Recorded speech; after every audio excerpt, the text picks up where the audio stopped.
Principais elementos da teoria. Primeiro, descoberta do radar de penetração do solo. Satélites de nova geração, como o GPR, está aqui para vocês, que podem escanear o solo, teriam identificado anomalias do espaço-tempo e estruturas artificiais maciças, subterrâneas, já no início do ano 2000. Existem vários denunciantes que afirmaram que os Estados Unidos identificaram anomalias do espaço-tempo, anomalias eletromagnéticas dentro do território do Irã. E o que são essas anomalias eletromagnéticas? Portais para outros mundos, outras realidades. 2. Câmeras de Stasi. Porque, queira ou não, existem várias nuances diferentes. Gigantes. Gigantes antigos do tempo da Atlântida. Alguns são super soldados, outros são mestres, outros são chaves vivas para ativar certas tecnologias, e outros também são pilotos das arcas. Então, existem várias finalidades diferentes desses gigantes. Grande maioria deles foram criados no tempo da Atlântida. E hoje estão em hibernação suspensa, ou seja, em estase. Uau, esperando para acordar. Uma das revelações mais impressionantes são as câmaras de estase tecnológicas que distorcem o espaço-tempo e preservam os corpos por milênios. Então, imagine que essas câmaras de estase podem manter o corpo no tempo indeterminado, parar no tempo. É como se o tempo, dentro dessa câmara, ficasse estacionado.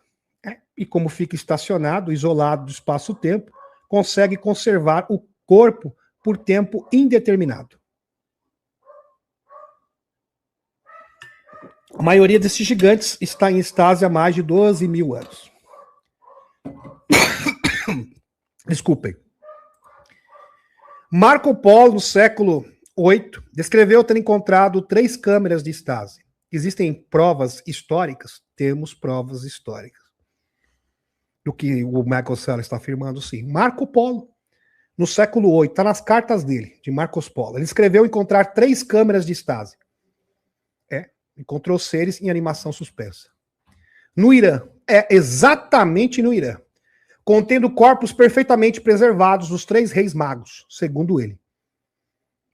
Dos 3 reis magos da Bíblia. E lógico que isso tem uma conexão direta com Jesus Cristo. Com cabelos e barbas intactos, como se estivessem dormindo. A mesma tecnologia teria sido usada para preservar gigantes de até 4 metros de altura. Todos ruivos. Lembrando que o próprio JP já participou de missões para ativação desses gigantes. Que entraram em estase após a queda da Atlântida, há mais de 12 mil anos. Relatos do informante militar JP descrevem um gigante ruivo de mais de 4 metros despertando de um sarcófago durante uma missão. E ele foi desperto através de dança de africanos. Interessante que estavam ali, dança. Traz alta vibração e também com o som A1, a meditação A1, que é o som primordial, A1, até que ele acordou. Conexão com o Gilgamesh, Gilgamesh, e o papel do arqueólogo alemão. Vários indícios históricos, estou apresentando para vocês. Em 2003, o arqueólogo alemão Georg Fansenberg, o Departamento de Monumentos Históricos de Baviera, Munique, anunciou a possível descoberta da tumba de Gilgamesh dos Anunnakis, do épico de Gilgamesh. Não é lenda, tudo real. Na antiga cidade de Uruk, no atual Iraque. Fansenberg liderava uma equipe que realizava expedições na região usando tecnologia avançada de geofísica. Pouco tempo depois desse anúncio, eclodiu a guerra no Iraque. É claro que não é coincidência. Segundo Salla, com base nos fuzileiros navais dos Estados Unidos, teria sido estrategicamente estabelecida exatamente sobre o local do túmulo de Gilgamesh, com o objetivo de proteger uma câmara de estase, animação suspensa, por um portal estelar similar aos encontrados no Irã. Inclusive, essa descoberta tem até matéria aqui que eu consegui recuperar para vocês, da BBC News. Aqui, BBC News. Bem antiga essa matéria, 2003. Impressionante. Está aqui. Arqueólogo no Iraque acreditam ter encontrado o túmulo perdido do rei Gilgamesh. Que coisa. Essa sequência de eventos reforça a tese de que o interesse ocidental pela região não se limita a recursos naturais, mas envolve a corrida por tecnologias ancestrais e distorção do espaço-tempo. 3. Portais estelares e rede global de portais. Os Stargates, portais, essa rede de portais, seriam portais que permitem viagem instantânea entre pontos do planeta. Além dessas viagens instantâneas para pontos específicos do planeta, também pode atrair seres de outros mundos, outras realidades. E aí que mora o grande perigo. E possivelmente para outros mundos. Outros mundos. E é justamente isso que o JP irá revelar na próxima quinta-feira. Aliás, essa entrevista já foi feita, mas vai vir ao ar na quinta-feira. Haveria uma rede conectando Irã, Iraque, túmulo de Gilgamesh, Egito, Romênia e Tibete, através de uma rede de túneis subterrâneo antigo. O acesso a esses portais exigiria não apenas tecnologia, mas frequência de consciência específica. Sem falar do DNA. E a frequência específica. Então tem que ter a frequência certa e o DNA certo. Por isso que certos militares são escolhidos a dedo. Porque tem que ter essas características. 4. A corrida clandestina. Existe uma disputa intensa entre facções internas. Chapéus brancos versus chapéus pretos. Aqueles que não querem disclosure e destruir a humanidade. Escravizar a humanidade. Globalistas. E os chapéus brancos que querem o disclosure, a revelação. E potências internacionais pelo controle dessas tecnologias. O regime iraniano estaria destruindo ou negociando parte desses artefatos com a China, por exemplo, sem saber que a facção chinesa faz parte da mesma organização criminosa transnacional que atua nos Estados Unidos. É como eu falei para vocês, essa organização não respeita fronteiras. Uma espécie de ONU clandestina, que opera em vários países diferentes, inclusive no Brasil, como muito bem reportou o próprio Dr. Steve Weir e o Dr. Jacques Vallée, com um documento mostrando que a Operação Prata foi orquestrado pela CIA. Tudo forjado. Uma operação psicológica para disseminar medo. Lembrando que eles sempre fazem essas operações com parceria com seres de outras dimensões negativas. Por isso que nessas aparições, nessas incursões, você tem incidência, por exemplo, de fenômeno como de poltergeist e possessão demoníaca. Como aconteceu, por exemplo, na Operação Prato, no final dos anos 70, no Brasil, e outros casos pelo mundo, também no Peru, população indígena que foi hostilizada também, através desses brinquedinhos, dessas operações psicológicas orquestradas pelas agências de inteligência que trabalham para os chapéus pretos.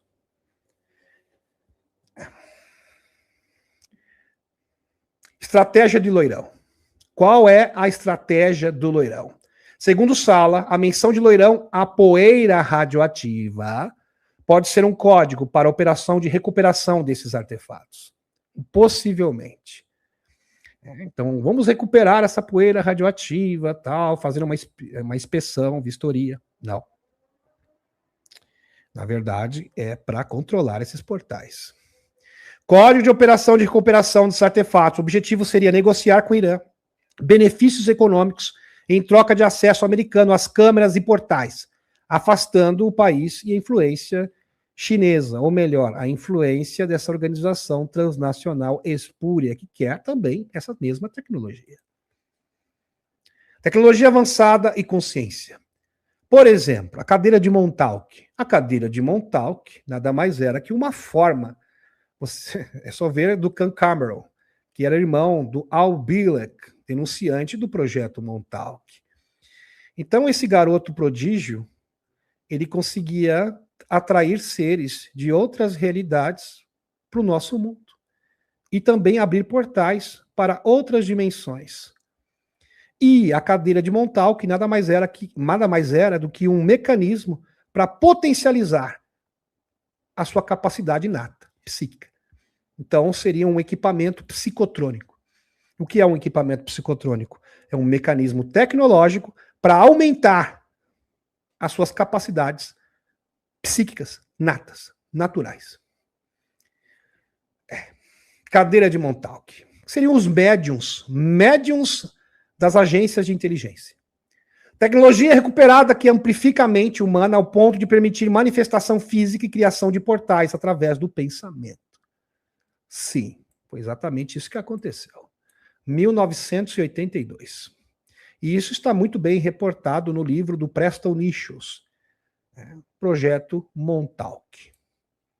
Grande Preston Nichols. Preston Nichols também é denunciante do Projeto Montauk, assim como, por exemplo, Stuart Swindon, Rebecca Rose, Andrew Basiago, entre outros. São muitos denunciantes. Lembrando que todos eles participaram dessas operações clandestinas quando eram pequenos ainda. Tá? Entre 7, 8, 9 anos de idade. Eles preferem os pequenos porque eles têm mais capacidade imaginativa. Então, quanto maior a capacidade de imaginação, maior os poderes psíquicos. Quem afirmou isso foi o próprio Preston Nichols. Chakras planetários. Chakras planetários. A Terra possui 12 chakras principais, que funcionam como portais, verdade. E esses chakras principais da Terra estão conectados com os pontos de linha-lei do planeta, que são mais de 5.000, segundo Pitágoras.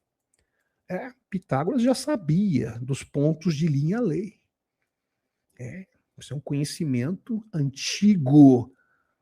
Impressionante. A consciência humana está diretamente conectada a essa grade energética.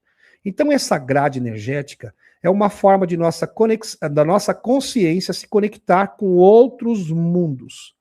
Isso está parcialmente bloqueado, apesar que algumas pessoas, são poucas, conseguem se conectar. Hoje, isso está aumentando. Então, qualquer pessoa consegue se conectar com esta rede. E assim ocorre Axis Mundi, o encontro de mundos. O encontro de mundos que é um conceito que você vai encontrar em todas as civilizações do passado. Um tempo onde outras realidades, outras dimensões se conectavam a nós. Então não havia essa separação. E parece que estamos voltando novamente para o período onde o véu entre mundos será rompido. Conclusão. O conflito no Irã pode ser parte de uma batalha de exopolítica, silenciosa pelo controle de tecnologias ancestrais, capaz de alterar linhas do tempo, viajar pelo espaço e transformar a humanidade. Só isso. Então, quem detém esse poder tem o poder do futuro em mãos.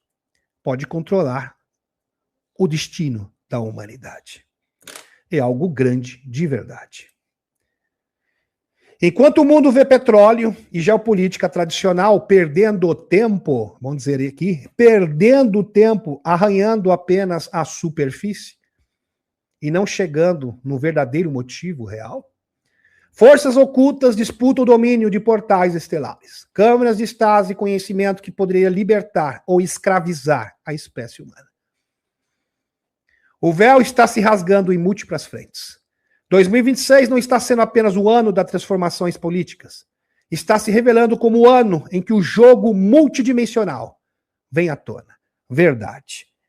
E quando eu vi um pesquisador britânico falando sobre seres interdimensionais e que nossa consciência interage com o fenômeno, e que o nosso inconsciente coletivo atrai esses seres, tanto positivos quanto negativos, eu falei, isso já faz parte do Disclosure. Na TV aberta. Isso não tem precedentes. Isso mostra que estamos vivendo num novo tempo. E a revelação é inevitável.